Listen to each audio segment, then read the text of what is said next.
Presidente César, Noticias 104.5 en frecuencia modulada. Existía un decreto presidencial a cargo de Manuel Ávila Camacho para deportes y espectáculos, donde había un límite de personas no nacidas en México.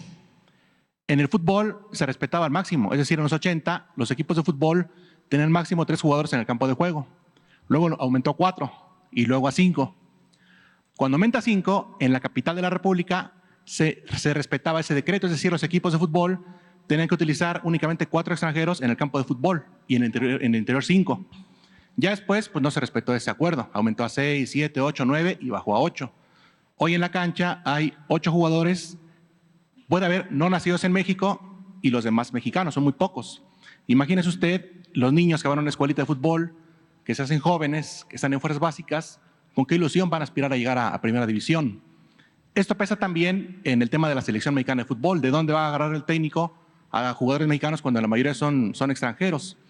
Dado que había ese decreto, ¿se podría hacer algo en un futuro en diálogo con los dueños de los equipos de fútbol para que haya menos extranjeros como ocurría en los 80, 3 o máximo 5?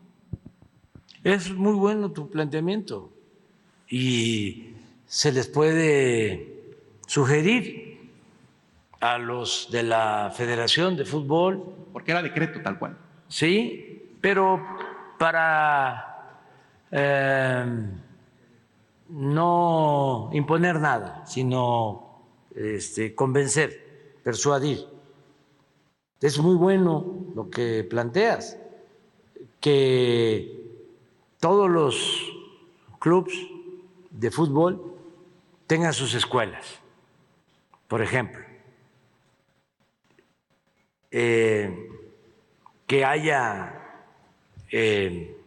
escuelas y que se establezca un número de futbolistas profesionales extranjeros, un límite. Sí. Esto ayudaría muchísimo porque se le da oportunidad más a los mexicanos. Además, hay en México para todos los deportes mucho potencial, hay madera.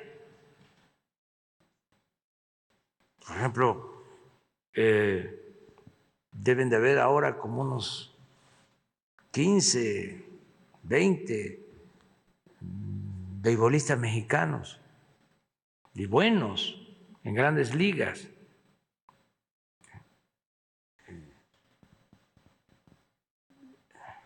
Julio Urías, por ejemplo. El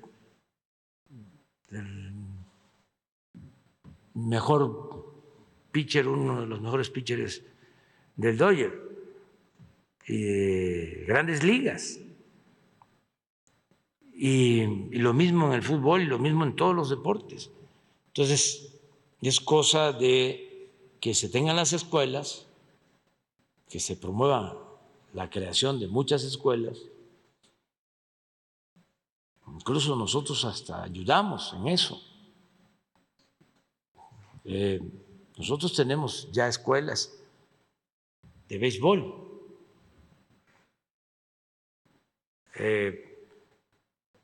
Están funcionando escuelas de béisbol en Campeche, en Veracruz, en Texcoco, en Obregón,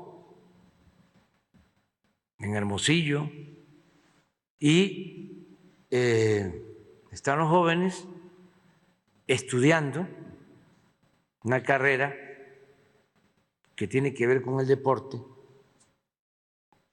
como maestros de educación física. Van a terminar su carrera, pero al mismo tiempo están entrenando béisbol.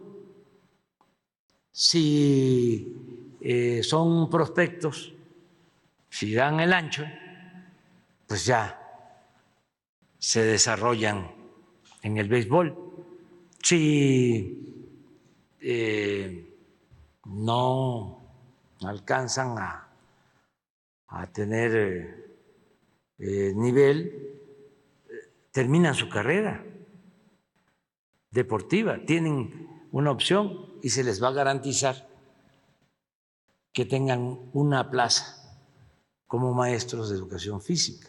Entonces, algo parecido podría hacerse en el caso del fútbol, pero tiene que ser con el acuerdo de la federación. Y yo pienso que podrían los dueños de los clubes llevar a cabo este plan,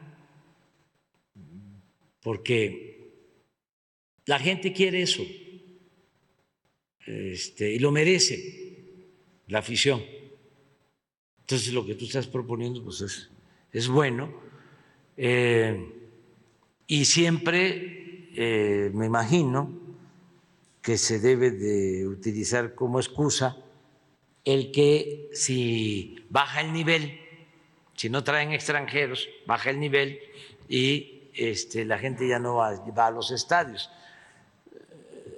Eso es relativo, porque no lleva mucho tiempo.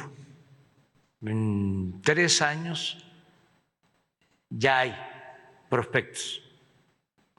Si se hace buen trabajo de preparación, de entrenamiento, los países donde hay desarrollo deportivo, profesional, pues le dan mucha atención a los entrenadores. Bueno, aquí nuestros deportistas olímpicos, quienes participan en competencias internacionales, traen sus entrenadores. Ahora en remo, por ejemplo, que se obtuvieron medallas, entregamos aquí el premio a las que participaron, mujeres, y su entrenadora. Y para los deportistas, el triunfo, la medalla, es también, aunque no se le entregue al entrenador, es parte de su maestra, de su maestro. Entonces, eso es lo que se tiene que hacer, o sea, fomentar el deporte desde la niñez, la juventud, y al mismo tiempo pues darle más oportunidad a los mexicanos. En países fuertes en fútbol como España e Italia, hay estadios con capacidad para 10,000 personas. En México, para evitar lo que se planteaba en el reportaje, el ascenso y el descenso, elevaron un cuaderno de cargos de manera excesiva, es decir, para que no lleguen más equipos a la primera división y evitar el tema del ascenso, ese cuaderno de cargos quita que estadios importantes como el Estadio Azulgrana en la capital, el de los Toros del Atlético Celaya en Guanajuato o el de la Javier Brava de Tampico Madero no sean de primera división. ¿Podría dialogarse también eso pues para que haya más dueños y que puedan aspirar a llegar al máximo circuito con el regreso del ascenso y el descenso en el fútbol mexicano? Pues sí, yo pienso que Amir, con ustedes, pueden hacer una propuesta.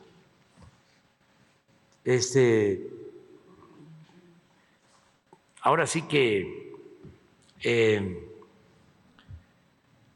con opciones que se puedan aplicar y de manera respetuosa,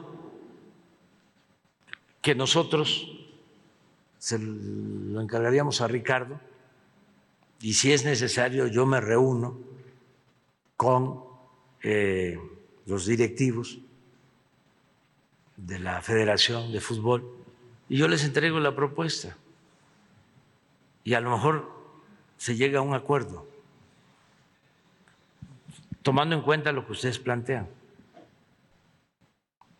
Si les parece. O sea, también acuérdense que una cosa es lo deseable y otra cosa es lo posible. ¿Sí? O sea, sí tiene que ser buscar lo mejor, lo deseable, pero ¿qué podemos lograr? O cómo irlo haciendo por etapas.